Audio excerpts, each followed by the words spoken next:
আসসালামু আলাইকুম বন্ধুরা, কেমন আছেন? আশা করি ভালো আছেন। আজকে আমি বানাবো গুঁড়া মাছের বড়া। এটা হচ্ছে চান্তা মাছ, ছোটোগুলান।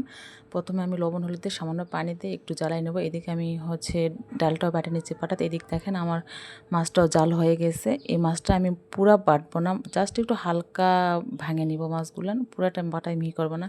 এমনিতে মানে ভাপানো না দিয়ে বাটলে আমার কেন জানি কালারটা ভালো লাগে না, তাই আমি সুন্দর করে ভাপাই নিলাম। দেখেন কি সুন্দর বাটে নিছি। এখানে কিন্তু অতটা গুঁড়া করিনি, দেখলেনি তো। তারপর পরিমাণ মতো পেঁয়াজ, পরিমাণ মতো হলুদ, একটু মশলা, লবণ, কাঁচামরিচ আর একটু ময়দা, আর শেষে একটু ধনেপাতা ফ্লেভার আনার জন্য দিলাম। দিয়ে সুন্দর করে মাখায় নিয়ে এখন সুন্দর করে শেপ করে নিচ্ছি পেঁয়াজের মতো করে। তারপর এদিকে তেল আমি গরম দিচ্ছি। দেখেন তেল অনেক গরম হয়েছে। আলহামদুলিল্লাহ, আমি এখন সব পেঁয়াজগুলো মানে বড়াগুলান দিলাম, পেঁয়াজের মতো করে ভাজে নেব। এটা কিন্তু গরম ভাতের সাথে খেতেও অনেক মজা। দেখেন কত সফট হয়েছে।